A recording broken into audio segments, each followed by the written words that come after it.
Welcome to Season 2 of In the Vine Dating Podcast with host Melissa Chavez, joined by Yesenia, Denise, and Shekinah.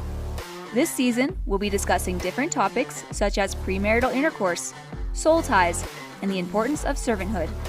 And of course, discussing our upcoming dating mixers and events. For more information, you can visit our website at www.inthevinedating.com.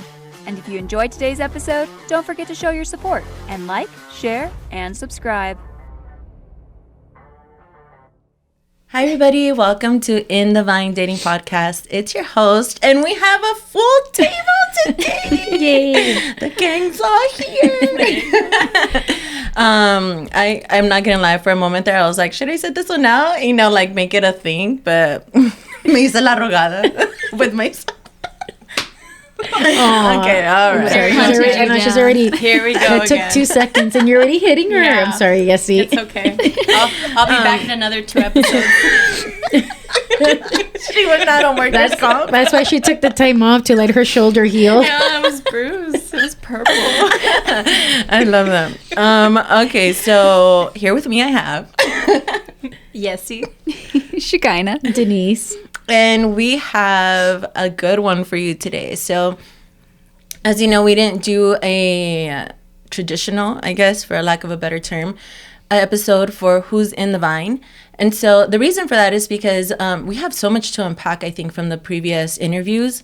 Mm-hmm. And one of the things that I feel like the Lord is highlighting for me right now is how to deal with heartbreak and also biblical femininity. And so we're going to take a couple weeks to dive into those topics just because I feel like they're so good. And so we're doing these standalone episodes. So this episode in particular, we're going to be talking about heartbreak. And if you've ever listened to the song Girl by Destiny's Child, that's what you're in for today. If it wasn't for copyright laws, like I'd be playing it right now. But yeah, so how do you guys feel about this topic? Well, how did you think when I first presented the idea to you guys? I went back to all my heartbreaks, and I'm like, oh man, do I have to go revisit all of that? But it honestly was like, wow, I'm obviously on the other side, right, of the victory. Mm-hmm. And it's going to be really awesome to just share from personal experience of, you know, what that looked like. Mm-hmm. And, you know, if you choose to do things God's way, what the future can hold for you. I love that. It's good. Yessie? I also thought about different situations in my past, but I also thought of all the people I've helped through these situations, especially like working in Sephora. You would just get, you know, the randomest situations all the time. I just broke up with my man, or I just broke up with my girl, and like there was different situations for different people that you would have to help. So you would see the good and the bad and the toxic, and we're going to talk about all of it today. Yeah, and following the Destiny's Child theme, now I'm listening to in my head the you ladies leave your man now. We're gonna have fun, and the pocket's full of ground. Okay. Like guys, you know, this was before Beyonce went crazy. Yes. You know, and it's another subject topic. It's another podcast. It's a whole nother podcast. Yeah. I don't agree with her doing country songs, by the way. Yeah. It's actually kind of catchy, though. Catchy doesn't mean good. Yeah, I know it's catchy, though. It's like, especially because they have it on all the reels. Yeah. You know? Yeah. Yeah. I mean, the cat song, what is it? Meow, meow. I literally thought of that. Congratulations, you know, But I couldn't be the one to say it. Yeah. Irregardless, I mean, obviously she's fallen off the bandwagon, right? Absolutely, when I'm talking about, you know, her spirituality or Christianity, but her voice, I mean, that girl, you got to give it to her. God gave her that gift. Oh, yeah, for and, sure. And she's awesome in that sense. Yeah. Shekinah, what did you think? No, I thought it was super relevant. I was actually kind of excited about it just because that's clearly been a topic for a while. And just what I've gone through recently with my divorce, it's something that I've been able to open up. And as I open up, I've had a lot of people sharing with me their experiences in different various forms. Yeah. So, I was very excited that we're making that more of a focal point on the podcast this time. because I was like, well, I'm prepared. Yeah. So at least I feel Yeah. prepared, you know. Yeah. You're never really prepared, but Yeah. So we'll see how this one goes. I think I'm actually super excited for it. And I Yeah. feel like I'm just interviewing the three of you guys this time around. But so we're going to break it up in like 4 different sections, right? So the first one that I wanted to start off is the event. So it happens, right? I think there's obviously many scenarios, but I'm going to break it down into 2 different categories. The one that you see coming and the one you don't see coming. And so do you guys have any insight on the ones that you don't see coming? The ones you don't see coming. Yeah. So does that make sense? Like, Yeah, like the breakup that just happened and you were like, where did this come yeah. from? yeah. Yeah. okay. And then the one that you're like, I mean, it made sense. Yeah, it's like you're ready. Like the writing was on the wall. It's like we were going for this. Yeah. Yeah. Well, for me, I can tell you that one of them I didn't see coming because usually I was the one that would do the breaking up. So when I got dumped, I was like, first of all, I wish I would have played bingo because I just knew those words were gonna come out. I just knew it. I know what I have. I know. Here we are, you know. But I think that one hurts, right? Yeah. Because when you're used to being like, not want to say the one in control, but the one that makes the decisions, and then a decision was made without your Without running it by you first. But I mean, at the end of the day, he ended up trying to come back, but I didn't, you know. Like Eliza always says, it always happens. you know. It's true. But I think that one really does catch you when and I'm not to get around anymore, but when they're the ones that break up with you, I think that's hard just because you're not prepared, right? Even when you're going to break up with somebody, it's hard just because you've invested time. You've invested, you know, emotional, all of this. And so you somewhat know. Yeah. But it's like walking into the unknown, I think in general in life just really freaks people out. Yeah. So when somebody breaks up with you and you're like, okay, and you really didn't see it coming, like I'm not saying you cheated or, you know, you really just didn't. I really think it's hard just because you have to, there's a lot of emotions and feelings and concepts and things that you have to try to process, right? Like, what did I do wrong? Was I not good enough? Like, what could I have done better? So there's just this turmoil that your mind is trying to understand of, and especially if you're dealing with self-worth, okay, you know, I think that really can eat you up alive. Hence the downward spiral of bad decisions and choices after that. So The wilding out phase. The wilding out phase, it 'cause happens. We're PG around these parts. Yeah. It's good. Yessie? The one that you do see coming, obviously, like as I mentioned, it makes sense, right?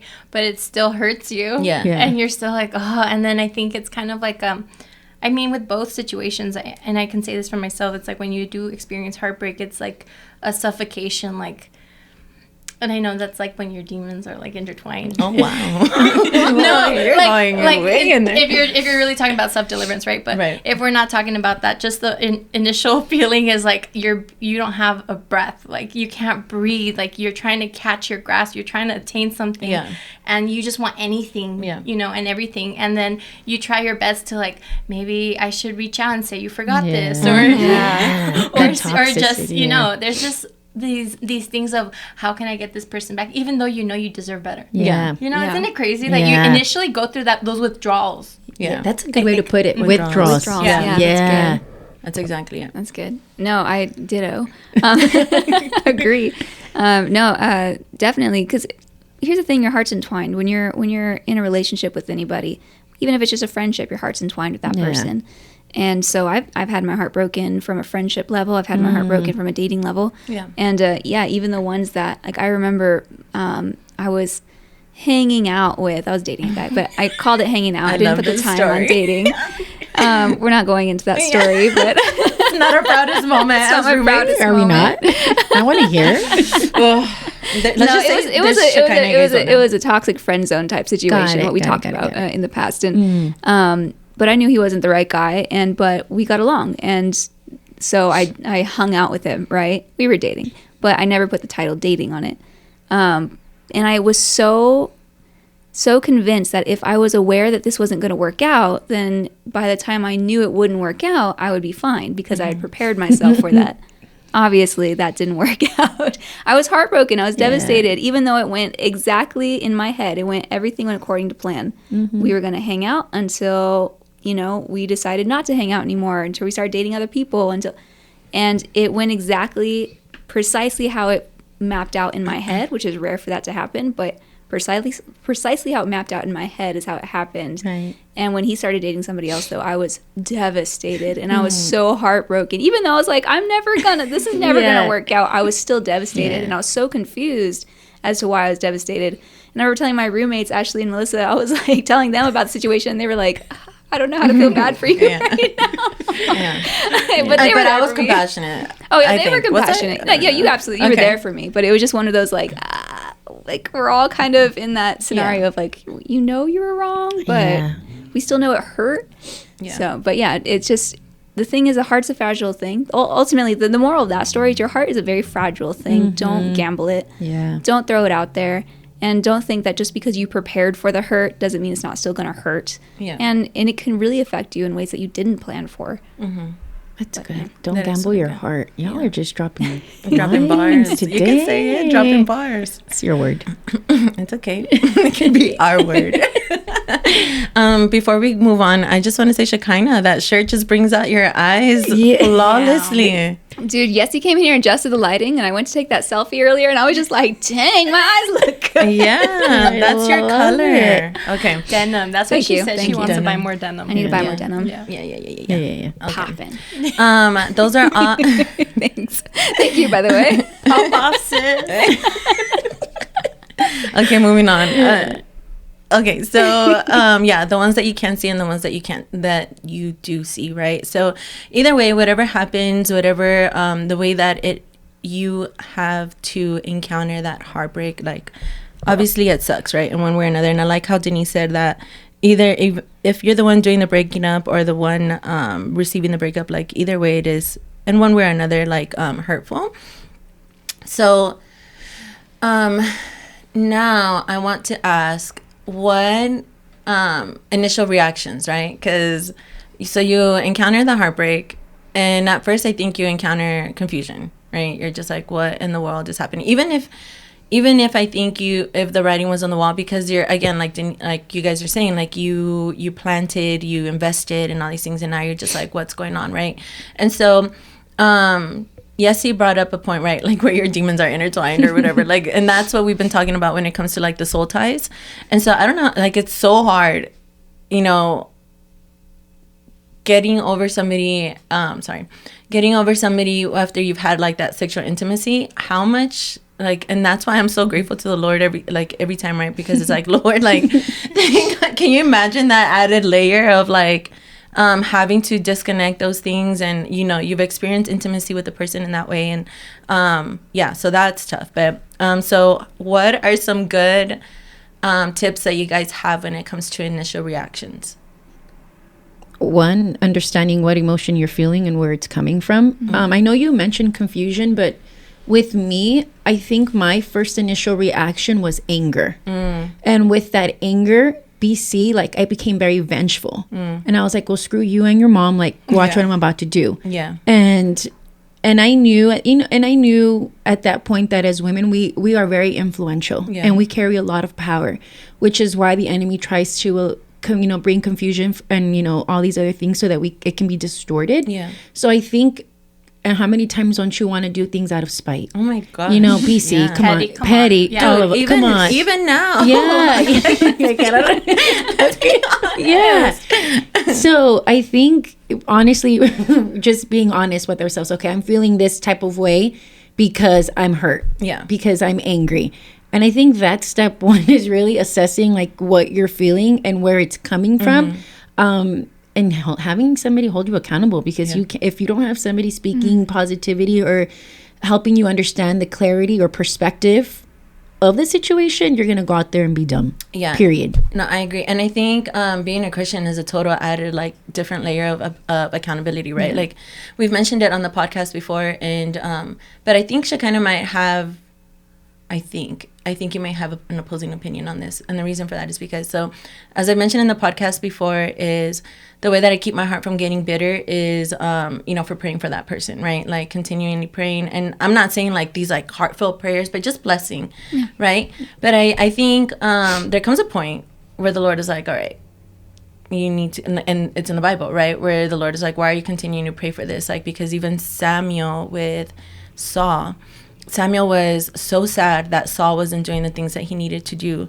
And finally the Lord came to Samuel and was like, why are you continuing to cry about this? Like, I've already picked the next person for what I've called the assignment, whatever.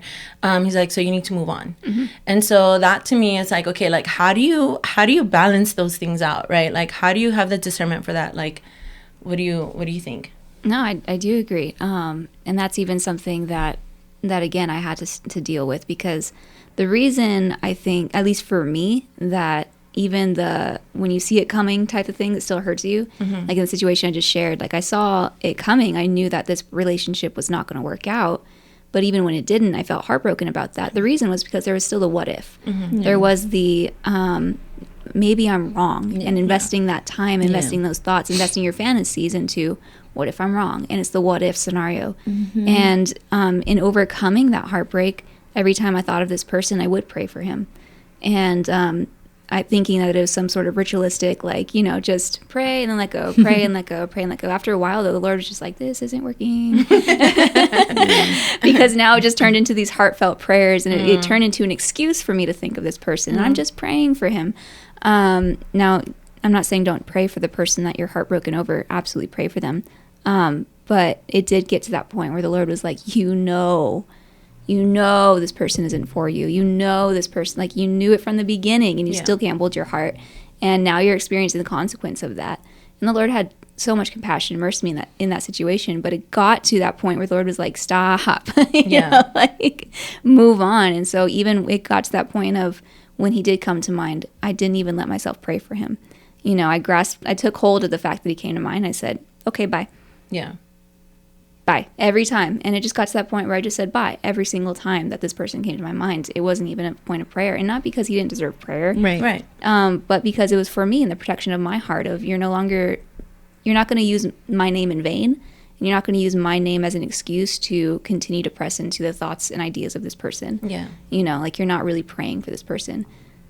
Let go. And so I agree. Is you get to a point where those prayers, you really it goes back to being honest with yourself. You have to be honest with yourself. Ask yourself why. When you feel hurt, when you feel betrayed, when you feel any kind of negative emotion, it's your emotion saying, hey, we need attention in this area. Yeah. And too many people just brush it aside.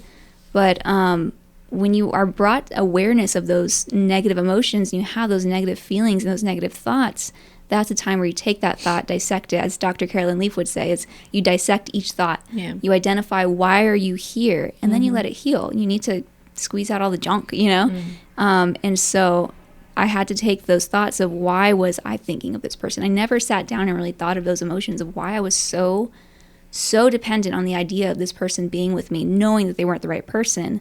And it wasn't until I finally started asking myself, okay, why am I thinking of this person? Why do I long for this person? Why do I want this person? And by dissecting that and by digging that out in my emotional state, that's when the Lord started really implementing healing, because my prayers for this person were just me masking the real hurt that I was experiencing. Yeah. So that's good. I think we kind of definitely stepped into the process territory. Yeah, sorry. So going back to the initial reaction, though, I like what you said about how, we start the vengeful or whatever and all that. Like how you were also saying, like, because the withdrawals, right? Like, that's shoot, so when I'm withdrawing from caffeine, Lord have mercy on everybody else. Yeah. So what do you have to say about that? Initial reactions, like... I was going to actually share that. I mean, you guys shared amazing things. And I know for myself, like, those initial reactions and even people I've spoken to, it's that change that that's happening. And you're like, I just can't grasp it. Like, you wake up the next day and you're so used to that text being there or that phone call or something exciting happened and you're like, can't wait to... Wait. We're not together. Like, it's just kind of like shocking, Yeah. And it's like you have to change because when you're in a relationship, that person is considered like almost your other half, like even dating wise. Yeah. Some people put them in that position already. So it's like, you're not only are you going to change your routine now, it's like, what am I going to do? Those withdrawals. I mean, obviously you're going to get time to process, but the initial reaction, you're just like, what am I going to do to get this person's attention? Yeah. I think that's if you get broken up with, right? And I think if like... Either. I think it's Yeah, it's either. either. Really? for Because sure. I feel like if... Let's just think of a situation. And I was thinking, if somebody was with me and they had cheated on me and they wanted to still be together and I'm the one that had to have that heartbreaking decision of I'm going to break up with them, like, obviously you would like block them, hopefully, and just make those boundaries.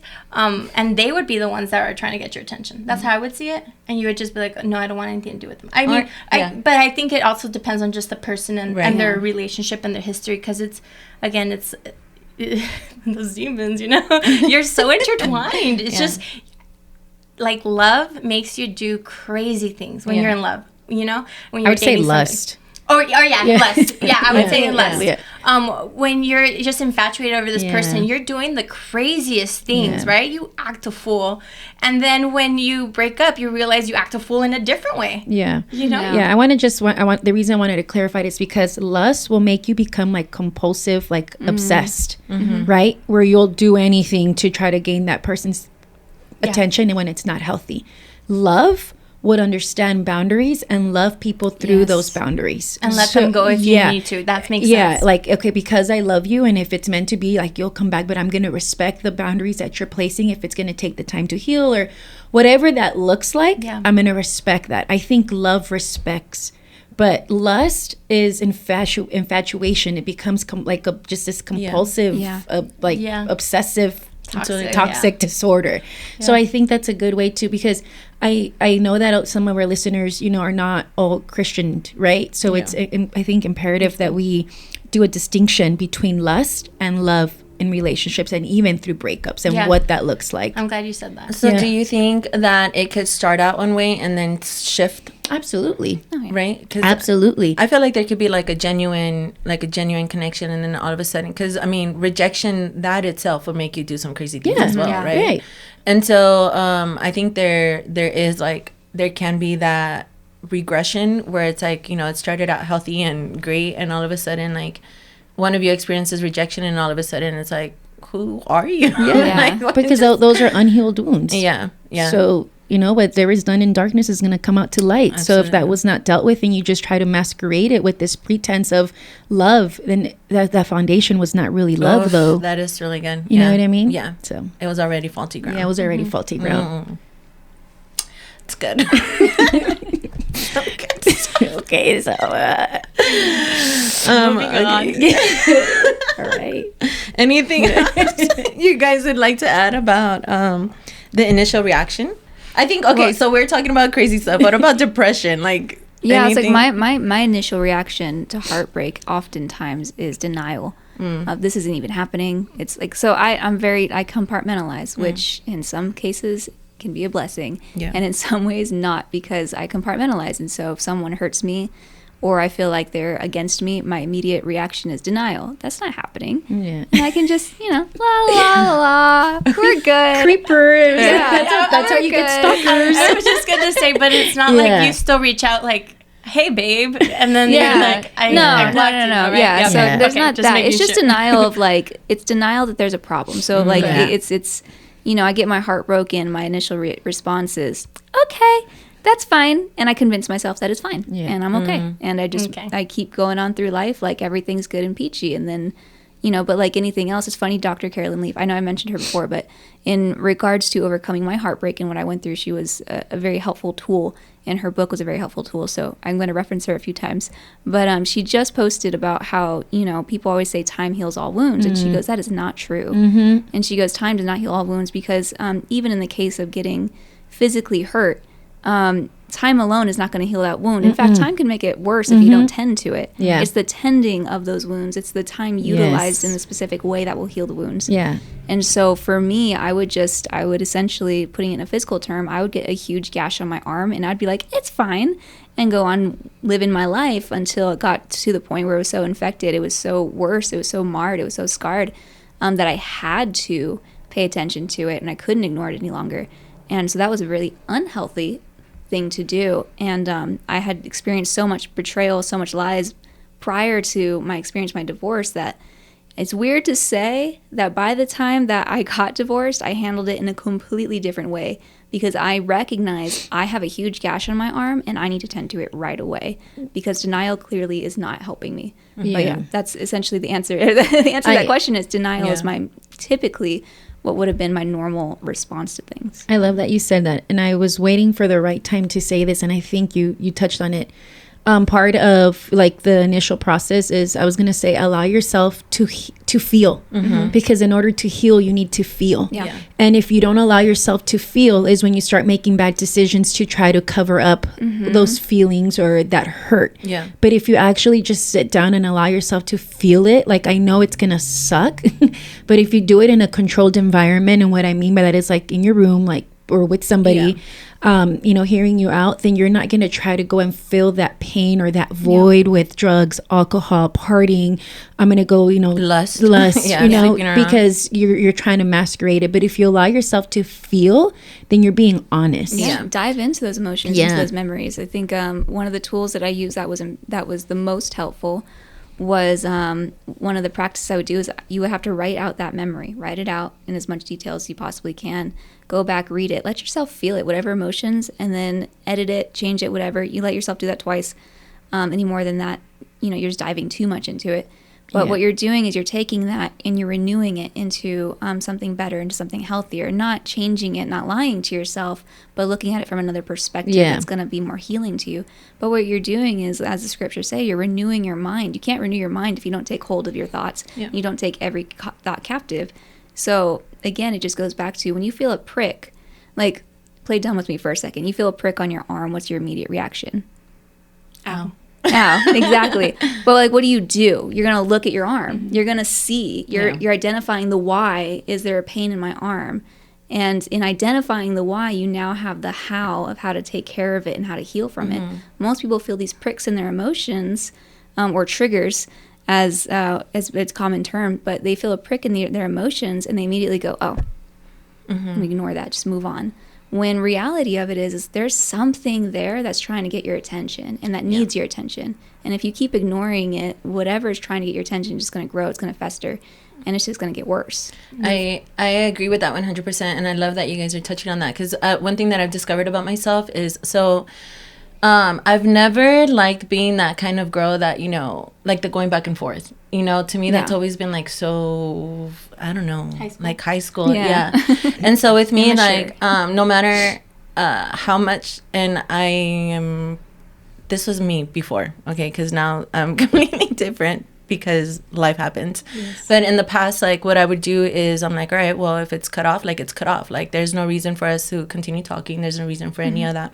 And that was, and one way or another, it was me of getting control back, right? But I never took the time to, like you were saying, like, to sit with those things. Yeah. And so just recently, I thought that I would be able to do that. And I thought that I would be able to kind of just be like, okay, like, it happens. Especially when I feel like, as Shekinah was mentioning a few weeks ago, like, when you feel like spiritually mature, right?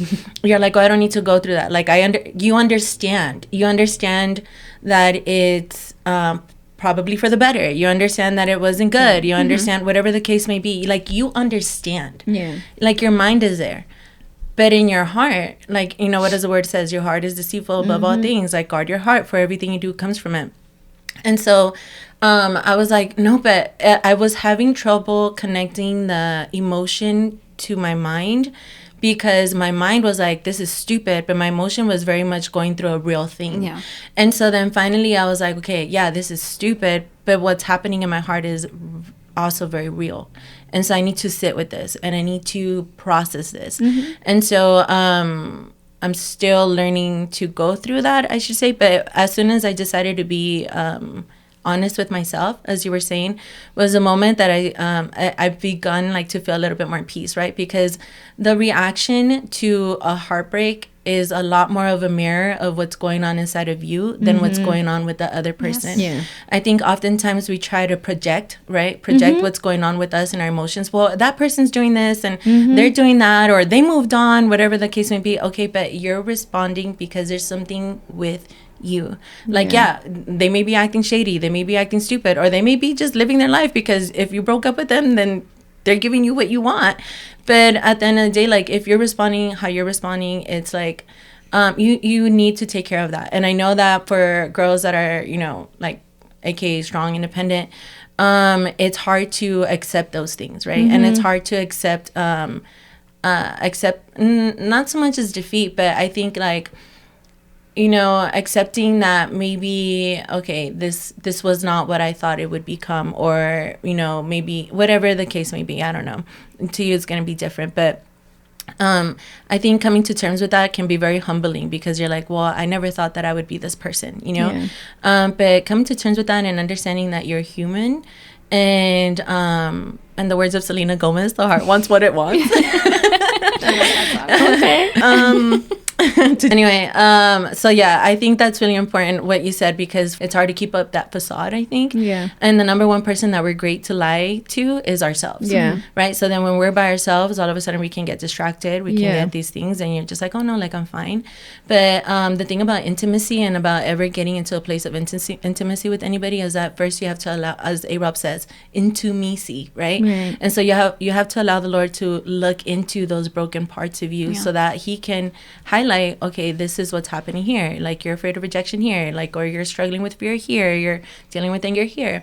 And honestly, I think we can continue talking about this, or like till the cows come home. But yeah. But I think, you know, I think that's such a key piece of advice. It's sitting with the pain, and processing that, and not beating yourself up, even if it's taking forever. Like, When I like how you said the broken pieces, right? I literally just read in Jordan Peterson's, I just read a chapter in Jordan Peterson's book where he talks about view those broken pieces as puzzle pieces that need to be realigned. And he has his website, I think it's called understandme.com. And I did that when I was going through my healing process. And you're literally just, it's walking you through how to write your own autobiography. But what you're doing is you're putting everything in line. Like you're what's the word? Timelining your life pretty much. And it helps you kind of take these scattered bits of memories and pieces and just put your life in order and put it all in perspective and put it in line.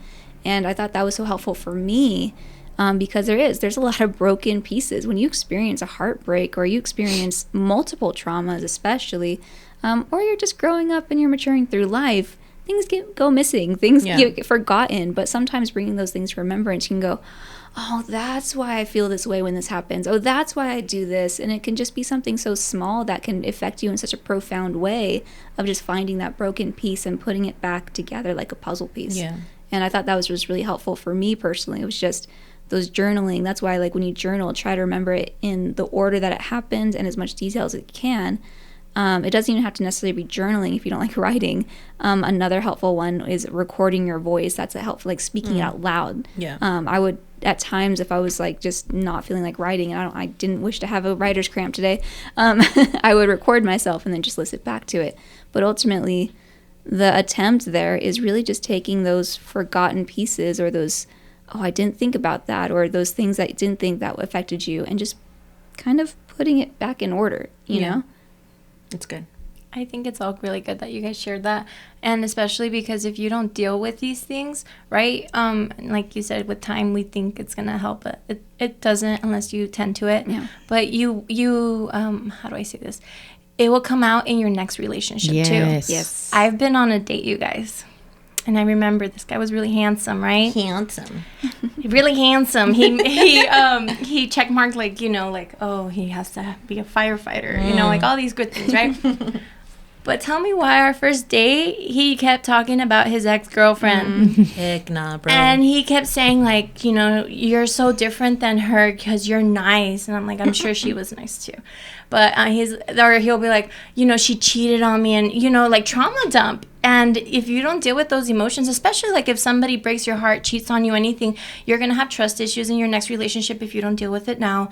Things are going to come up, triggers, right, are going to come up. And then your next relationship is going to suffer because of what you were going to bring in there, because you didn't deal with those emotions. So I feel like if you definitely get that time to let yourself grieve, because that's essential, like Denise was saying, you need to allow yourself time. Like, as long as you know that, hey, there's going to be a moment I'm going to have to put for girls, put my big girl pants on or my Yep. I'm for gonna know. sure. Yeah. I'm gonna allow myself to grieve, but I know I'm gonna have to push myself to not do that anymore. Yeah. I think that's gonna be like the first thing, right? Yes. And then going through it, because I gotta go through it now, because when this point hits, this timeline that you gave yourself or whatever, you're like, okay, I gotta put myself up, and we're gonna put that work into it.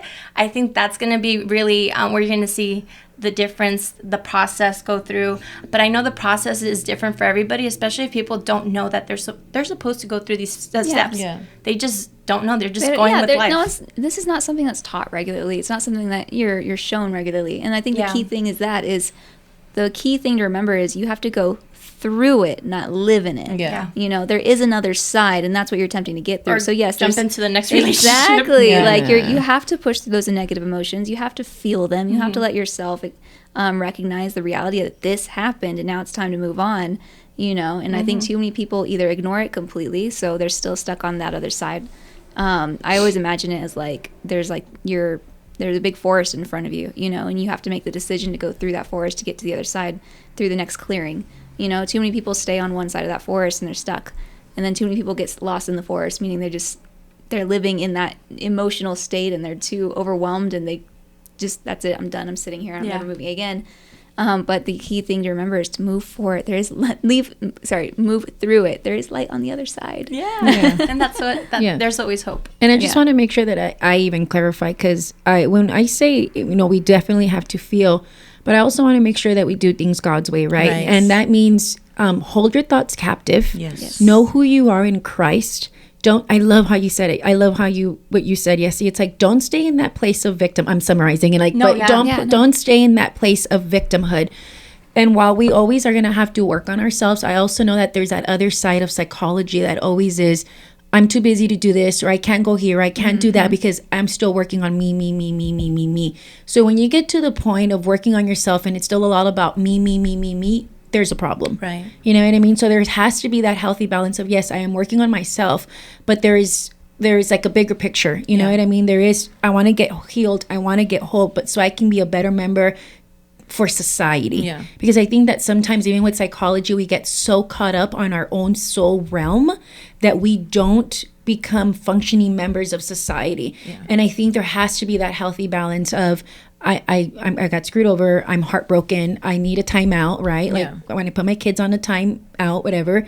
But let me work on myself so that I can, what's the bigger picture? Yeah. So that I can go back out into society and be a productive member, not just for myself, but for those around me, you know? Yeah. Just because we live in such a society where it's all about me and how I feel, that also becomes a problem. Right. It's like you want to have a conversation about everything. It's like, okay, relax. Yeah. Self-care not everybody needs to know your inside voice. So it's like, I want to make sure that we bring that register. that bring that healthy dynamic. Because I am all about working on ourselves. I mean, heck, I work on myself every day. But I don't stay stuck on, it's my truth. Yeah, you're right. My because feelings. Self-care is not about being selfish. Like, why do you work on yourself as a mom? Why do you work out? Why do you eat healthy? It's so that you can be the best that you can be for your kids. Yes. But taking care of yourself still isn't a reflection of, I'm just trying to be selfish. Yeah. Taking care of yourself is a reflection of you trying to be your absolute best for others. Yes. And when it turns into that selfishness, like I always try to remind myself is, why do I need this? Why do I want this? Why do I want to get my nails done? Why do I want to get my hair done? Having those, it's not to be selfish. It's so that I can boost my confidence. It's so that I can boost my self-esteem, so that when I walk into the next place, the next time I volunteer in the Vine, I am at my peak. I am able to operate with a level of confidence that is needed to perform at my best. I love that. But again, it comes at, I am serving you by serving myself. Yeah. And you can't give what you don't have, right? So that's why it's so imperative that, yes, self-care, rest, take care of yourself, work out, eat healthy, but do it with the mindset of, I am putting myself in a place of strength and confidence so that I can be my very best for others, not for myself. I love that. Perfect perspective. That is really good. So I know that we've been kind of jumping back and forth with between the initial reaction and the process and the do's and don'ts. And I think that was a great segue on how you mentioned about the thought process, right? And I know that Shekinah mentioned this as well. And I think one of the biggest things that we do to ourselves is hurt our own feelings. A lot of the conversations I've been having with my mentor lately, I'm like, I hurt my own feelings again. Yeah. Like, you go looking for what you really shouldn't be finding, right? Mm-hmm. And the thing about women is, if we want to know, we're going to find out. And it is both a blessing and a curse, because, again, we be hurting our own feelings. Anyway, so I think our thoughts, right? Our thought process. That's been such a prominent topic in the past few weeks among a lot of people. And I think one of the major things that I've been working on is looking for the receipts, right? Well, show me the receipts. It's paying attention to the tangible proof that you have, and going and working off of that, right? But I think what happens when we experience heartbreak is we start creating all these imaginations, all these vain imaginations, I should say, where we start fantasizing like, well, what if, or maybe I didn't, or it could have been, and all these things. But at the end of the day, we don't look at, it's hard for us to look at things for what they are, right? And make a decision based on what things are. And once we are able to bring it down to the tangible, to where am I at right now? Where am I at with this person? Where is that person at right now? Not, not potential, not past person, not past actions, but where are they at in this very moment? And then where am I at this very moment? And moving from that direction forward, right? Because I think we can, at least for me, one of the things that I struggle with is like, well, what if, right? What if this person, I don't know, hits the lotto, right? Because I'm trying to make it, obscure. Am I using that word? Anyway, I'm trying to make it very broad. So let's say this person hits the lotto, and all of a sudden that would make all of our problems go away, right? If we argued about money all the time, and then all of a sudden they go and they win the lotto, and then all of a sudden our relationship could work, and blah, blah, blah, blah, blah. And so we start fixating on those things, on the what ifs. And, but that's not what's happening right now. And so one thing that I've learned with the Lord in this very moment is, Lord, I am literally letting go, right? And it's not easy. Live in the moment. Live in the moment. Yeah. Like Jackie said, know what season you're in. Know what season you're in. Yeah. And, don't get fixated on the shoulda, coulda, wouldas. You move forward from that. Move forward with the information that you do have. And if you think that something can pop off in the future, then you allow the Lord to do that. Because it goes back to what you were saying about the love versus the lust. The love respects the boundaries and would allow the process to take place, while the lust will try to control it, right? And so try to control the destiny. Yeah, which I know I keep talking about Saul and David, but that's what happened between Saul and David. Saul became obsessed with the thing that he lost, and he wanted to kill the very person that was supposed to step into that realm and into his place. And David, he was actually being persecuted and being killed during this entire time. But that's the thing that got him into the position to receive what God had for him. Yeah. And so one of them trusted, the other one tried to control. Yeah. And so essentially that's what can happen with relationships. It's like, you have to decide what kind of person you want to be. Do you want that person that wants to try to control the outcome? Or you want to be the person that's going to trust the Lord, and if something's going to work out, cool. And if it doesn't, that's God too, know? And what do you ladies have to say about process? I think there is a fine line, because even if we're all designed to be leaders, right? So even as leaders, you can masquerade the control, I'm just being a leader. Yeah. So there has to be that fine line between, really, are you really leading, or is it really a God thing, or is it you trying to be in control? But no, I think the process is very important, and I think it just goes back to respect. What does that look like? What is, coming to a mutual agreement of what process are they wanting, what process are you wanting? But respecting that. Yeah. The boundaries. I think it's different for everybody too. I mean, there's even believers might act out in ways that you'd be surprised. And honestly, unbelievers, like, they're going to do what they know best, what they see other people doing. And I think one of the ones I put there was like changing your appearance. I've seen many people, right? They, like, especially girls, the minute that they get upset, like, I'm going to go get my hair dyed. I broke up with my mans, I'm going to get my hair dyed. That's a huge thing. Where do you think these bangs came from? Let's just be grateful she didn't show up with purple hair. Sorry. I did dye my hair purple. Right now. Wait, after? Yeah. Oh. Which one are we talking about? 1 or 2? Because I don't remember what 2. She did. After my divorce, or after we separated, I dyed my hair neon orange, and then I covered it with a dark purple color, and then I got bangs. It's just Because you were blonde, so your hair was like, She texted Ashley and I, and she was like, guys, and she wanted to dye her hair I again. really And we're want like, to dye my please hair don't. pink so bad. because you didn't want to be you did not want to be associated with the I old. wanted to be different. You wanted I to be just something new. My dye. I bleached my hair for my wedding. Yeah. I didn't want bleached hair anymore, so I Yeah. immediately went out and I was makes just like, sense. I want something 'Cause it crazy. reminded wild. you. But that's really that's why women. That's why it's so Yeah. common that women will get dramatic hairstyles, is because they're trying to change who they are and who they see when they look in the mirror, or even change the way they dress. the way they dress. That I'm not looking at the person who got their heart broken. Yeah. I'm looking at someone completely different when I look in the mirror. Yeah, and it could be negative, like, good. oh, I'm gonna dress classy, I'm gonna Yeah. dress Yeah. boss babe, or I'm gonna be raunchy and Yeah. hoochie, Yeah. and you're gonna see It's it all just over you're social gonna media. be I was someone the latter. I completely was the different. raunchy hoochie. I was. Thank you you would get the for attention. clarifying that, because that wasn't. Yeah, I was BC. But it's Yeah. true, because women, we are, and I say this, but we are very powerful. We really are. Like, God designed us to be very influential. Yeah. But it goes back to, we know we can get what we want, and we know how to get it. Yep, and it works. And it works. Doesn't mean it's the right thing, you know, because you can go about it the wrong way and you'll still get what you want. Yeah. Yeah. But then you're still going to be unhappy and not satisfied and empty. So Yeah. it's counterproductive. It's another a segment. Catch-22. Yeah. Yeah, no, that's crazy. And then another one that I know one girl, she used to be my client. I had to do her makeup, and she looked completely different. She got a nose job. Oh my she gosh. lost a lot of weight naturally, like working out a lot, because she was obsessed with going to the gym. And I think that's like a good, That's a good healthy way of like, okay, I'm gonna work on myself. Let me go to the gym. I've never been to the gym, and then they kind of get obsessed with it because it's like the something. mindset can be unhealthy. Yeah, so the mindset can be unhealthy, and I think she was doing it kind of like an obsessive way, but she lost over 100 pounds. Oh my Wow. gosh. She looked like a different person, and she's like, I'm gonna go to a party with like friends. She goes, I need you to make me look good because my ex is gonna be there.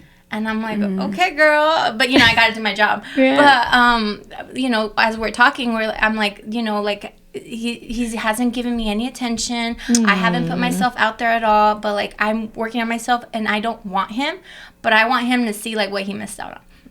And so that's another way. I've seen people, change their look, like you said, get surgeries, but also go on that extreme of, I'm going to get a weight loss. And then there's some people that, I'm depressed, I'm going to gain weight. Yeah. So there's like so many different ways that people change their appearance. Yeah. Yeah. So I think that's a way of dealing with the process. Sorry, Yeah. microphone. Heartbreak can be such an amazing tool if you let it. Yeah. That's the thing, is it's a choice. Every heartbreak that you go through, no matter I don't care who you are, what it was, what kind of experience you had. Yes, it hurt, and no, it wasn't good, and no, you probably didn't deserve it. But you now are at a breaking point in your life, and you can decide where you go from there. Yeah. And a lot of people in a healthy mindset will do better. Yeah. They'll go, you know what? I It's agree. time to change. It's time to do better. Yeah. And I've met, through this process, again, I've met a lot of divorced women. And I've met plenty of women who go, I thank God for my divorce now. And I'm like surprised by that, because I haven't reached that point, to be honest. But they're just like, it prompted me to do better with my life. I started my own business, because they had to take care of their kids, and they had to support their kids on their own. That makes sense. And through starting my own business, I started, working out, I started taking care of myself. I look better, I feel better. If it wasn't for that experience, I never would have become the woman I was today. Yeah. And then how many times do we hear that from people, if they go through something traumatic in their life and they end up being way better as a result? Yeah. But we have to remember that it doesn't just happen. No. There's a choice that has to be It's a made. mindset. And I know for me, right away, I went through what I went through. It sounds kind of cliche, but I've never been more reliant on God in my entire life. Things have been highlighted in scripture like they have never been highlighted before. Yeah. Things I would have never been able to see without the lens of heartbreak that the Lord has been pulling out. And I'm just like, whoa, doing In the Vine podcast, I probably wouldn't be here. I wouldn't have felt like I had any kind of place to be here if I was still married. Now I get to bring a unique perspective to other singles who have gone through what I've gone through. And I've been able to open up about that. So it's choosing. I'm choosing every day to find where I can improve, how God can utilize this to better me, and how I can utilize this to just progress in the things that the Lord has called me to do. But it's a daily choice that you have to make. Yeah, Yeah. I think like the scripture says, you know, all things work together for good when you have faith and believe. Yes. And even going back to that, like I went from relationships where I was being beaten on a daily basis, like bruised, beaten. You know, I came from abuse, domestic abuse, violence, and even, you know, messing around with guys that didn't respect me, to the relationship I am now. If it wasn't for these messed up relationships, I wouldn't be where I am now. Yeah. I wouldn't be as in love with Jesus, right? Because I knew that was the only man that was going to love me the way I needed to be loved, because I had tasted the men's love, you know. And so being able to come to this other side and even being a better wife, because my husband really does treat me like a queen, and because I had these bad experiences, I'm able to submit to my husband in a way that I don't think I could have ever submitted if it wasn't for these traumatic relationships, because I realized through Christ how I was to be treated. And when he sent a man that treated me the way I needed to be treated, I have no problem. Do I have struggles sometimes? Yeah. Like, does the flesh get in the way? Absolutely. I don't want to pretend and say no, but I am able to submit to him the way Christ has asked me to, because I've tasted the bad. Yeah, you know what you really want good. now in a relationship. Yes, And I think for men and women, they're like, I don't want that. I dealt with that. I want this now. And Yeah. their focus is way different. Yeah. And honestly, like you were saying, the change of scenery, like you said, like it's a moment of, okay, I want to go and I want to pick up this business, right? They might have went to school. They might have picked up a trade. They might have just had that extra Yeah. courage. And then like you said, you found Jesus. Right. People, that's a movement where people are like, okay, I'm going to go to church now. Yeah. I've never walked in there, but I'm at rock bottom. Yeah, Might as rock well. bottom. Somebody was just actually sharing their testimony about that today, how a huge heartbreak not only got them close to Jesus, but it gave them their best friend. And like, obviously two different people, but I'm like, oh, that's so cool to be able to hear that, right? And so it's absolutely true. It's like that could either be your make or break. And so in speaking of the process, I do want to give some practical tips, but before that, I want to talk about the rebound, because I feel like that is such a, you know, we have, and do it. I texted Shekinah a few weeks ago, and I was like, dude, like, I freaking don't like you, because we were talking about something, right? And would you care to divulge, Okay. please? Now, since we've been doing In the Vine dating, being a single woman, we've gotten some attention. Melissa and I both. But yes, I've been asked out on some dates, and I remember I turned them all down. Honestly, I'm just not ready for that, you know. And you know, my divorce finalized just a few months ago, so yeah, I'm not in any way ready for that. And so I remember explaining that to somebody, and I remember like, okay, God, because it was coming at me in such a way that I wasn't expecting it to. And I remember looking up at the Lord, and I was just like, Lord, if this is your redemption, like, I'll go for it. I don't feel ready, but if you want me to just kind of like push my heartbreak away, like that's not a permitted excuse in this moment. Like, I'll go for it. Because the Lord is about that. Yeah. Just But like, kidding. it's like, well, I know that the Lord tests us sometimes, Yeah. and sometimes it's just, hey, as a matter of fact, like as a matter of faith, I'm asking you to do this, even though you don't feel it. You know what I mean? And so I was like, is this one of those moments, Lord? And He said no. And I'm glad He said no, because I was like, like, I'm not ready. And in that, the Lord did give me peace of saying, I will grant you peace in that. So, but I remember saying no to somebody, and Melissa and my other roommate, Ashley, they were like, excuse me? No, like, but why did you say no? Like, that's what I'm getting to. Okay, Excuse me. And I had to explain to them why. And I was like, but the reality of it is because I'm in that place right now where I would love to have that attention. I would love to have male attention. I would love to have someone take me out to dinner and romance me and say nice things to me. I would love that. The problem is I know that I'm not ready to be in a serious relationship. This person would be like, I would be in this relationship with this person knowing that they're there to serve me and not the other way around. I would have zero intention of moving forward with this person in a serious way. In other words, they would be a rebound. Yeah. I caught that within myself, and I knew that that would not be fair to whoever I invited into my life. That would not be justified being a Christian, you know? And so I had to be honest with the person that was asking me out, of saying, hey, you know what? Honestly, I just know I'm not in that place right now. And so that, just, you have to understand that if you're going through a heartbreak right now, it's so easy to want to replace that person. Yeah. To want to replace the good feelings and to want to reach out to somebody else. And especially if someone's making themselves available, Right. Yeah. all temptation is there. Why not? They're the ones that are made themselves available, Right, you know? Yeah. I didn't ask for this. I didn't ask for this. They just showed Okay. up in my Yeah. life, you know? I Yeah. don't know what happened. But I knew that that's where I was at, as I would be using this person. Yeah. Yeah. And that's not fair. That's really just not fair. Not just to them, to this other person, but not fair to yourself. Right. You know, because you haven't experienced that healing and the actual desire to want to move forward. And that's just... And I just want to point out, that's true femininity. That's knowing, that's strength. Knowing the right thing and going against your flesh, because your flesh was like, girl, let me, get romance, right? Yeah. But you knew. And I just want to point that out because I think it goes back to what I've been saying, right? Like, we are strong, we are influential, but we need to use it in the right way. And that's the right way to use it. Knowing that you're honest with yourself and say, I could easily get this attention in a heartbeat, but you know what? I need to be strong enough. You were serving that other person already, whether you realized it or not. And that takes true strength. And I believe that's true femininity. Yeah, I completely agree with that. And I remember texting her because during that time I was also doing like that internal wrestling, because I remember somebody actually approached me. And I remember I sent the text message to my girls and I was like, I was kind of... I digress from that. But in one moment, right, like you were saying, like the attention's nice, right? But then the fear of the Lord hit me with that, because I'm like, all right, let's say I start because one way or another we allow people to start giving us attention, right? We allow people to go as far as we want. And so I'm like, it'd be really easy for me to just go for it, right? It'll help mend this wound. It'll help me feel better about myself. But then that's where, again, the fear of the Lord came. And it's just like, okay, what seeds am I sowing? Yeah. Because, again, I know that we're big on that. And then one thing that, a scripture that keeps popping up for me is, don't be fooled, God is not mocked, right? We always, we think that we can get away with things. But in reality, as Denise mentioned earlier, everything comes to the light. And so whatever, the world calls it karma, but the Lord calls it planting seeds. Yeah.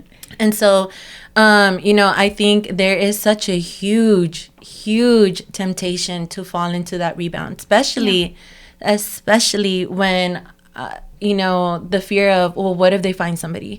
What if they move on? What if they this? What if they do that? It goes back down to what is happening with you. Yeah, let's say they do find somebody, and let's say it's the person. Hey. Praise the Lord. The thing that needed to happen happened, right? Because at least for me, that's one of the fears that I have with God. And I'm like, okay, but like, what if I missed it? Like, what if I didn't, blah, blah, blah, blah. And so then the Lord constantly has to reassure me that he's big enough to bring me back to the full circle moment, right?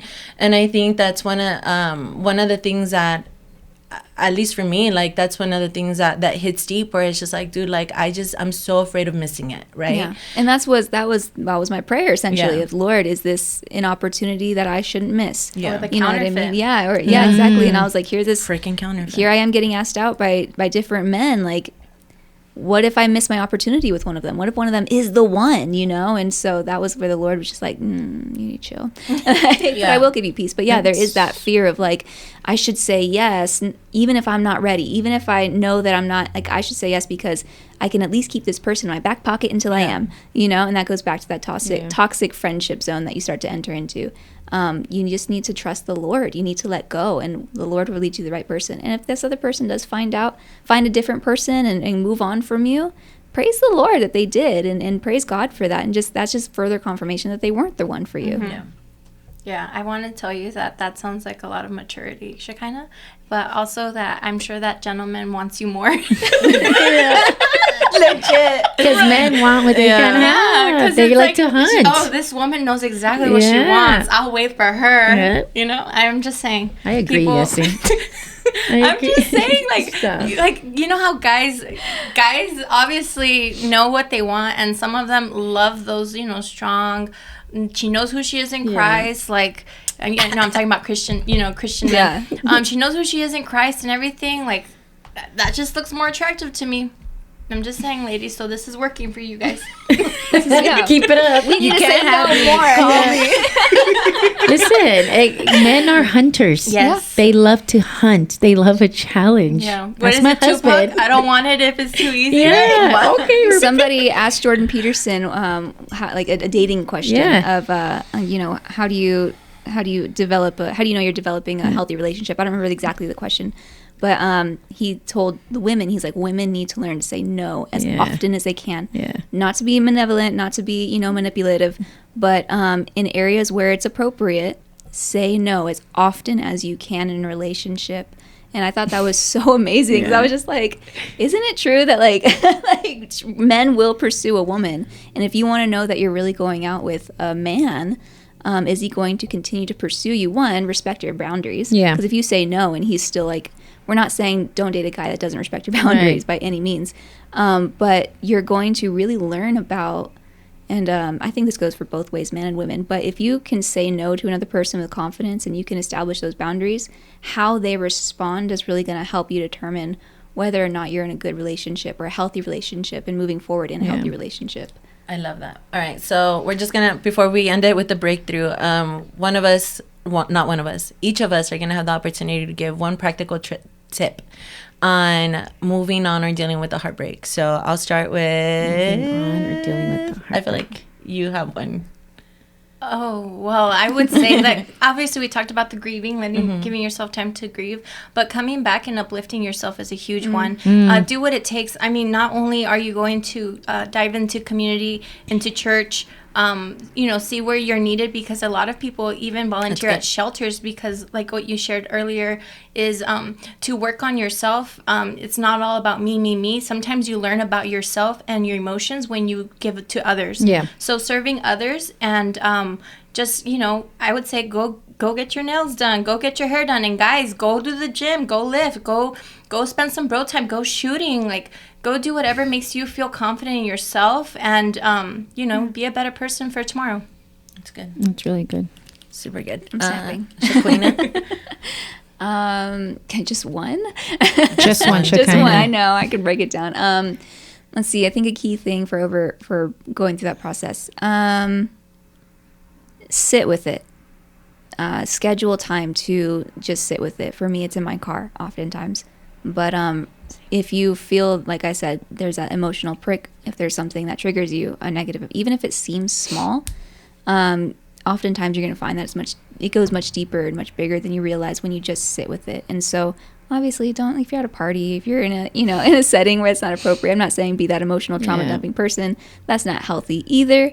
But just identifying those things, kind of what I do is I write them down in my notes in my iPhone and just kind of hold on to them until I have time to be alone. I go back to those notes and I go, okay, what was this? What was that feeling? Why did I have it?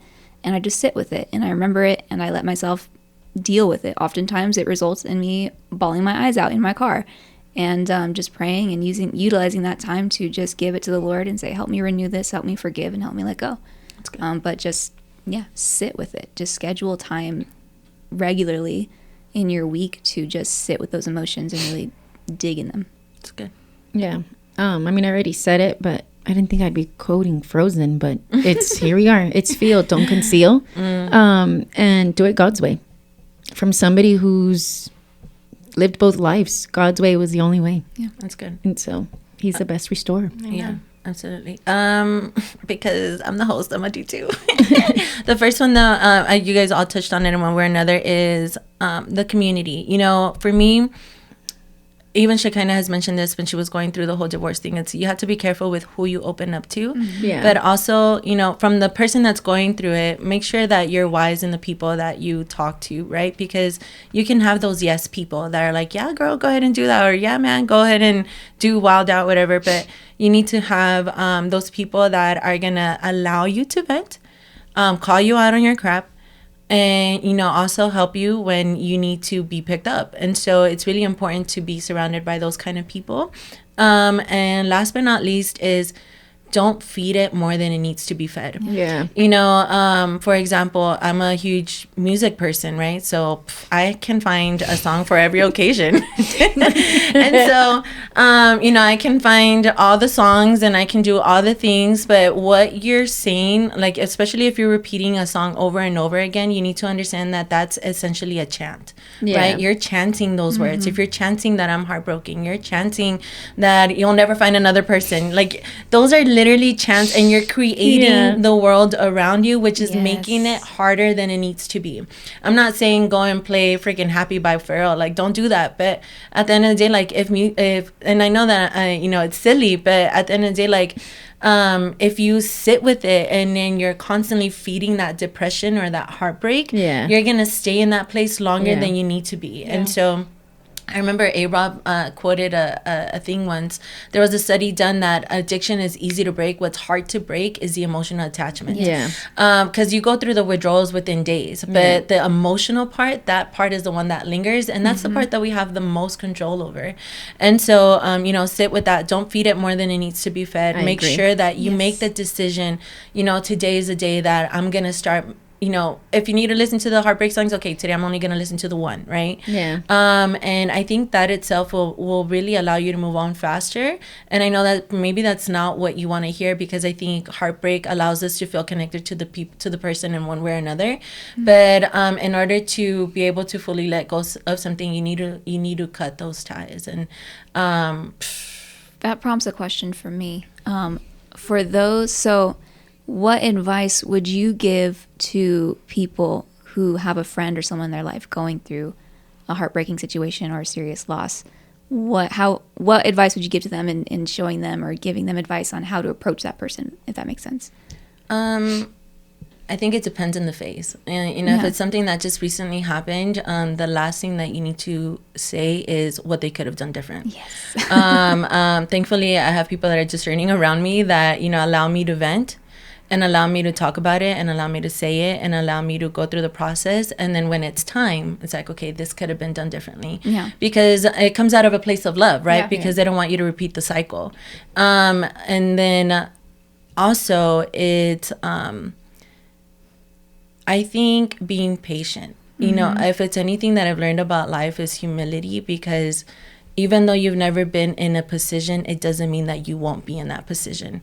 And so I'm so grateful that I've learned that it really does come back around. And so, you know, when Shekinah was going through the divorce, like, I could have easily had said, oh my God, like, Shekinah, like, why are we talking about this? But I didn't. And that was wisdom, because let's say, you know, now, like, you know, the things that I'm going through are not the same, but it doesn't mean that it doesn't affect me as much.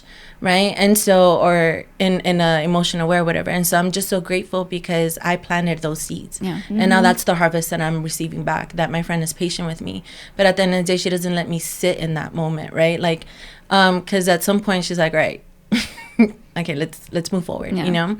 And I can say that about all the girls in this panel. So I think it's, pray for them. You know, it gets really easy to be critical, and especially if your life is busy. But if you're not ready to take that on, I think even being transparent with them, you know, like, I can't help you with this, but let me direct you to somebody that can. That's a big one too. And the type of relationship you have, the advice, that's hard. When I was going through my divorce, that was probably the hardest I would get, is people who weren't involved in the situation, that didn't really know what was happening, would go, well, you know, probably you should, or, you know, try to give me advice. And I understand it all came from, like, a heart of love. And so I was never upset, but it was upsetting in general. And so, the reason I asked that is because I think we all know someone who either now or at some point in their life has gone through something difficult. It could be heartbreak, it could be loss of a loved one, it could be whatever it is. And knowing how to respond is difficult sometimes, to know exactly how to respond. I think what you have, because I'm going to be honest, when I go to mentorship, I want to be told what I could have done differently. Same. You know what I mean? So I think knowing your audience, right? So I think it comes to the way I approach things is I listen, and then I listen to what they need.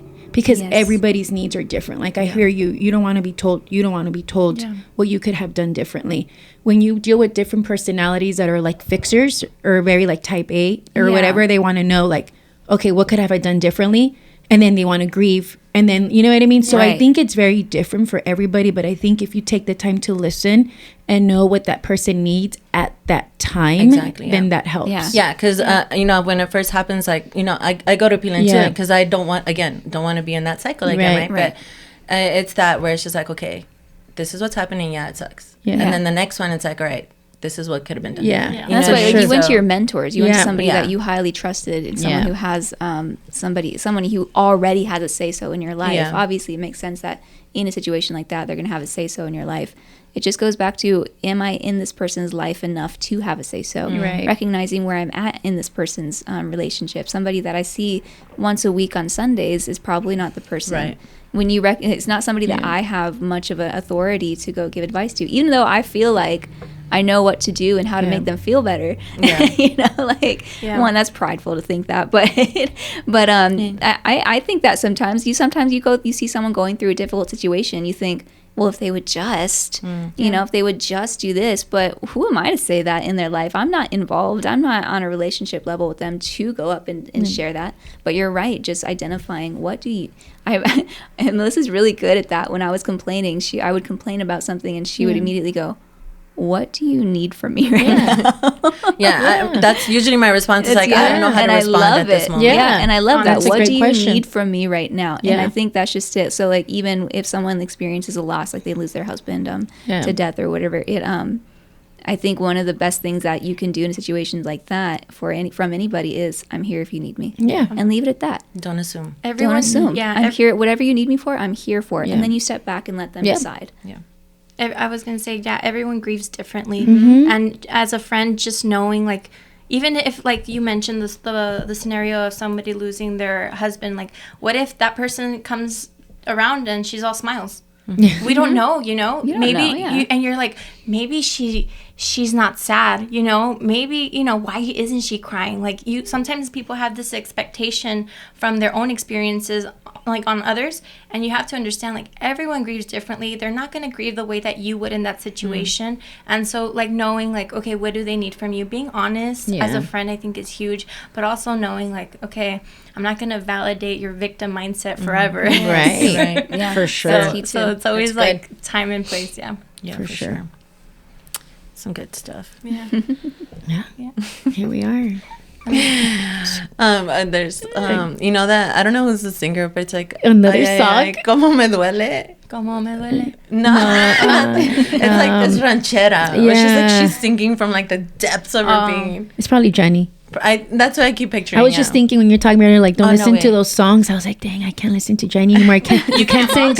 No, I can't. I can't yeah. send yes to She my can't Friday mop, playlist. exactly. First of all, I've been listening to the songs. That's why I can tell you guys Yeah. that, you know. Yeah. But now I've brought it down to like 2 or 3 songs. Yeah. I love though how we're all different. Yeah. You know what I mean? We all bring a different aspect of how we deal with things because that's the world. The world, everybody deals with things differently. There's no one right way, unless just don't do the opposite of what God says. Let Don't me just- spiral. yeah. Don't spiral. There's. Oh, I was about to go on a tangent. Because then you're going to suffer the consequences. Yeah, it's like sleeping don't. around. It's not gonna make you feel better. You And just know. add into the I guilt. I remember when, like, that guy broke up with me. I was like, "Oh, I'm gonna go do this stupid thing with this person," and it's like, why? Yeah. Like, Sometimes how is that gonna make? The guy that you he ended up winning. Like, what is he gonna feel? Yeah. It's like that thing. It says, like, bitterness is like drinking poison and expecting the other person yeah. to suffer from it, and it's like that's what it is when you're, rebounds or Yeah. whatnot. It's like you're just hurting yourself. At some point, if you get smart, you're gonna have to face it one way or Yeah. another. It reminds me of that podcast that you sent me with John and Lisa Bivier, how they were talking about a man got divorced after a terrible, terrible, terrible marriage, and somebody like his friends go for his friends like Oh yeah. they like introduce him to this girl and then Yeah. they're like, oh, it's gonna work out perfect, like blah blah. So and then they were having like such a great time. Yeah. But the man, he had just gone through that divorce, right? And he was honest with her and he was Yeah. like, you know what, like, you don't deserve me like this. Like, Yeah. I need to go and I need to continue healing from this and blah blah blah. The girl, she heard from the Lord and she responded accordingly, and they ended up getting married after the fact. Yeah. But So you missed a really good part. I didn't know if I should touch because I didn't want people to run with that, you know, Oh, like, okay, you know okay, what I okay, mean? yeah, But yeah. okay, Never so should I say it? I mean, it was there. I don't know. No, I'm gonna maybe say- not. Okay, this I'm point. gonna say it, but I'm gonna give give it a us a little bit disclaimer. of. I'm gonna give a disclaimer. Yeah. This lady heard from the Lord. Yeah. she didn't make a scenario up in her head, okay? So the lady, oh, this is so good. Okay, so when the man told her, like, I can't continue to do this, blah, blah, blah, she respected the boundary. She respected the boundary. Which is key. And she heard from the Lord that she was called to marry him. Lust would have continued to push. She didn't. She prayed for him. As the story goes, she read a chapter from the Bible every day, and she would pray for him a prayer out of those chapters every day. I think it was like for his well-being. It was not, I don't think the prayers were ever like me and you are meant to be together or anything. It was just prayer over his life, like whatever that looked like for him. Yeah, so no witchcraft prayers. Yes. No chant. Yeah. And then later on, he came back to her and was like, hey, like, I'm ready to do this if you're ready. And she was like, I'm ready. And now they're married. And so that to me is beautiful, right? Because the man had to recognize that he had just gone through a traumatic event and he had to set the boundary. Again, back to that love versus lust thing. She loved him enough and heard from the Lord that this was the person. And so she respected his boundary, trusted the Lord, and did according to the word. And then that's what ended up bringing them together. And so how did I go? Oh, yeah. Make sure you heal. Make sure you heal. Because, if you heal and if you do things God's way, you're not going to miss out on any opportunity so long as you commit your ways to the Lord, as Proverbs 16 says, and he will establish your plans. Yeah. So do that. Anyway, so now we got to break it. We got to leave it on a good note. The breakthrough. Talk to me, girls. Bring us hope to the girlies out here. Yeah, go for it. Yeah, I think I already touched it earlier. I mean, I think the breakthrough for me was I hit rock bottom. It doesn't sound pretty, but no, it really was. It was me hitting rock bottom, me tasting the world and seeing that sleeping around, drinking alcohol, doing drugs, like none of that was ever going to fulfill the voids in my heart. Like none of it was. And I knew that I knew that I wanted to, eventually be married and have a family. And I knew that I didn't want to repeat the same cycles that I saw people around me repeat. So for me, it was coming to the Lord, going, restoring myself, making myself healed and whole, not for my sake, but because I knew enough to know that I knew what I wanted my future to look like. And I was working on me for my future.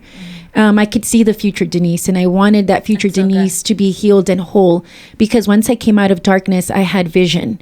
And so in doing that and, meeting my husband and coming to the Lord and doing things God's way really has been a redemption story. I mean, just today, my daughter got baptized, Amazing. Both of them. Yeah. And I thought to myself, man, if I wouldn't have done or gone through what I went through, like, the breakthrough was so worth it. The decisions, the heart, like I chose my heart, and and if I had any doubt, today sealed it. Like this heart was worth it. This heart was worth it, because I saw my daughter joyfully go and get baptized, and my little daughter Rosie wanted to get baptized, and I told her no, and Daddy said no, and she was crying her eyes out, and I was like, Linda, she wants to get baptized, but she doesn't know what she's doing. And Linda's like, first of all, like, that's an act of faith, and basically if you want to screw it up, that's on you. And I was like, okay, she's gonna get baptized. She got baptized. We were at home. Mom, I am so excited because I got baptized today. That was my 4-year-old. Saying all that to say that's my breakthrough. My breakthrough has been my legacy, has been my future generations, has been the seeds that have been planted, all because I said yes to Christ. That's so good. That's beautiful. Now I'm all teary-eyed. But if it wasn't for what I experienced, the heart here, like I wouldn't be where I'm at now. I wouldn't live the life that I live. Like, I'm not saying my life is perfect, but I love Christ. I love my husband. I love my family, and I love that we're working towards a better future. Like it's worth it. Yeah, absolutely. 100% agree. Yeah. Shakina. Oh, great. Now I'm all teary-eyed. Honestly, I'm just going to be romantic about it, because it really is so romantic. I know I've said it multiple times, but I really wish that people could really truly understand that when I read the word now, it really becomes alive. I'm not reading it because, like, I used to always read it out of duty, and I always found some really good things, especially in Proverbs and Psalms. Everyone can find great, beautiful things in there because it's poetry.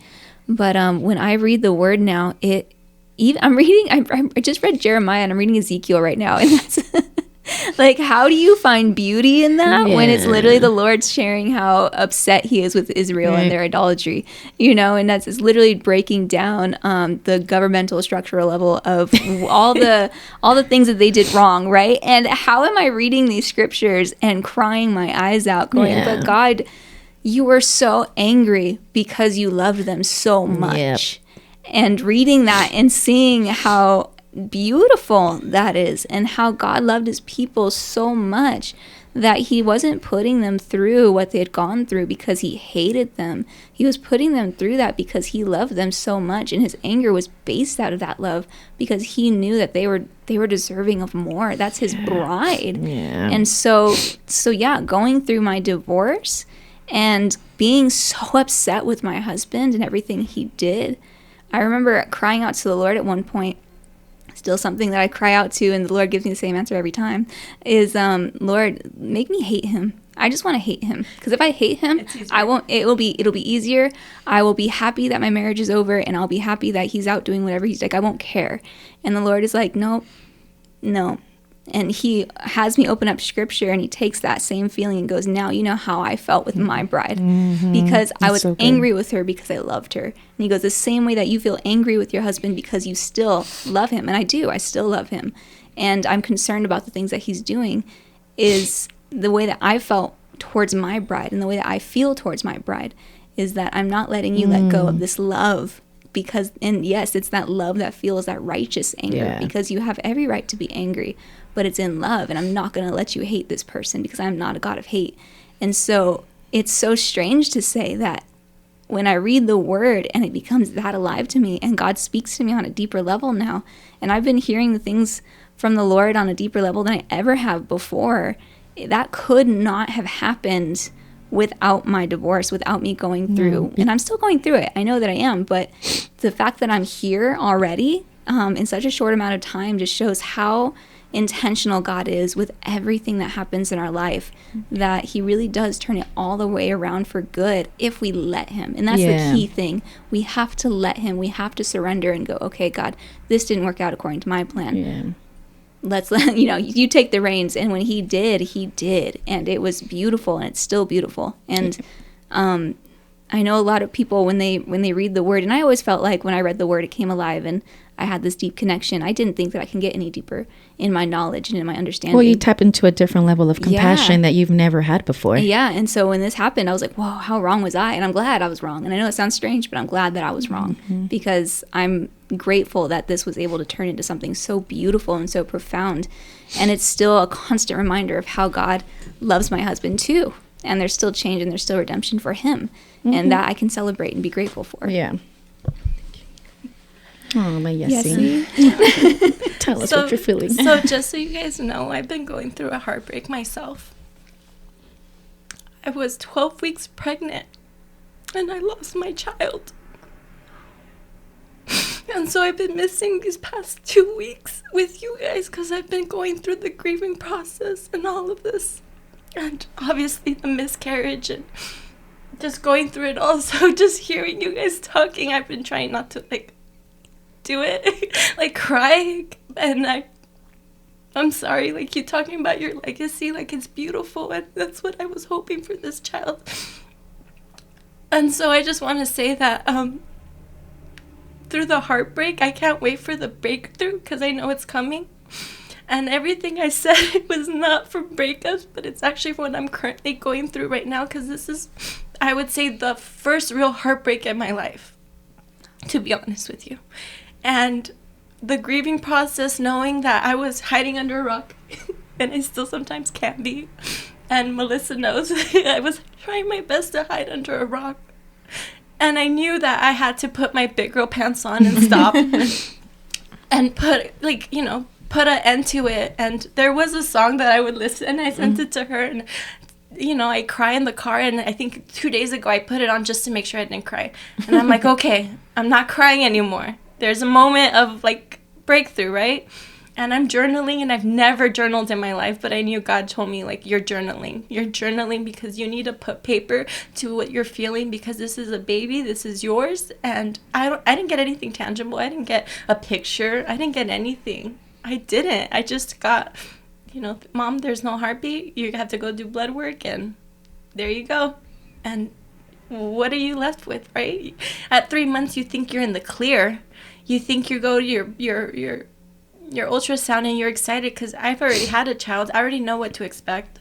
I already had a child, so I already love this baby like if it was my actual child, because I knew everything that my child does, this baby's going to be just as amazing, and it didn't happen. So I know I've been going through the process, and I know that with God there, I've been getting that breakthrough a lot different than other breakups. And I know that this isn't like a breakup because I know I'm going to see my child, and this is completely different. But the heartbreak is there, and I'm having God on my side on all of this, and I have a support system. I had your parents over the other day, and they were able to speak with me and share their testimonies of what they've gone through, and they've helped walk us through it. And just to see how even men can actually pour their heart into my husband's life because it affected them too. It's amazing. So I just want to say that the community is huge. The breakthrough is going to be amazing, and I just can't wait to be there. Yeah. But just talking with you guys, I'm sorry. I really tried not to cry, and I didn't expect to share any of this with you guys, but I know I'm ready. I knew I'm ready, so I just want you guys to know. That's why I was in here. So. Well, thanks for sharing. Yeah. So I don't even know, right? I didn't want to end it because we were ending on a good note, but I'm sorry. I was just crying, and I'm over here in my corner, and then, so I'm like, I have to share, Yeah. No, I think this just depicts, like, as Denise was mentioning earlier, that, we all, one, we deal with things differently, and two, life carries so many highs and lows, right? And I think it's Ecclesiastes or Lamentations, I don't know, where it talks about how, there's a time for everything. And then it says that the purpose of life is to essentially love God and live your life according to his purpose. And so, there is going to be a lot of heartbreak. And sometimes the heartbreak that we can also face comes out of a place of obedience to the Lord, right? One thing that the Lord has been speaking to me about is, a lot of people, they cry out for their calling, and they cry out for, I want to know what you're doing in my life, and I want to know all these things. But if you needed to be called, if you didn't need to be called, then it would just be your life. But there's a calling for a reason. It's because it takes you from your path. Moses was called, and it directed him to a completely different place. That means that it's not in your nature, it's not in your character, and so you're going to have to make difficult decisions for yourself and for your life. Why am I saying this? It's because you do grieve the flesh. You do grieve that, and you do grieve things that are different. You do grieve things in such a different capacity and in different seasons of your life. But the one thing that remains true is that God is good, and his mercy endures forever, and it flows throughout every generation. The whys, the hows, the why me, it could all be summoned in the fear of the Lord. In Psalm 27, David is crying out to God, and he is pretty much saying, like, when people come to devour my flesh, I know that I'll be confident in you and that you're going to deliver me from this. And then he goes on to say that the only thing that I desire of the Lord is to inquire in his temple. And it says that the only thing not the only thing, but that the Lord said to David, seek my face. And David's response was, your face is what I will seek. And then he goes on to say, when my mother and my father forsake me, then the Lord will take care of me. And then he ends it with, wait on the Lord and be on good courage. Wait, I say, wait on the Lord, because he will allow you to see the goodness of the Lord in the land of the living. And so, the place and the heartache and the heartbreak that you're in is not the place that God is going to leave you in. It can be anything. It can be from losing a child to losing a relationship to losing a loved one, whatever the case may be. That doesn't change who God is, and it doesn't change who he is in existence and in life. It's the enemy that comes to steal, kill, and destroy, but it's the Lord that comes to give life and life abundantly. So, you know, your questions, your whys, the things, like, always take them up to the Lord. And I'm not saying that you're always going to get answers. I'm not saying that the Lord is going to explain things to you, but he will meet you where you're at, and he will heal your heart. The Lord knows everything about us. He knows everything about you, and he always knows what you're going to say before you say it. So if we can leave you with anything, is that, you know, the breakthrough doesn't matter unless it's in God, and the heartbreak only has a purpose as long as you do it with the Lord. And so with that being said, do you ladies want to say anything else? No, that was powerful. Yeah. Thank you for sharing, Yessie. Thank you. I know it wasn't, I really appreciate it that. wasn't easy, No, it's not. but But it's, you got this. I just hope other people can see, like, there's heartbreak, and if you deal with it right the first time, at least you know exactly what tools to use the next time, because life, it's part of life, you know, highs and lows and everything. But God is always going to be there, and that's why we have to look towards him. And I see it differently, honestly, doing it God's way. Okay, well, welcome to In the Mind Dating Podcast. No, but send us, you know, we're praying for you guys. I don't know why the Lord put this, well, I do know, but I don't think I fully understand the grasp of it. But if you guys have any questions, if you need help, if you need prayer, please make sure you reach out to us. We're always here to lend an ear. We love you all. We're praying for you, and thank you for tuning in to In the Mind Dating. See you next week. Bye. Pray. Oh, wait, pray for your single friends, because it's, bro, it's hard out here.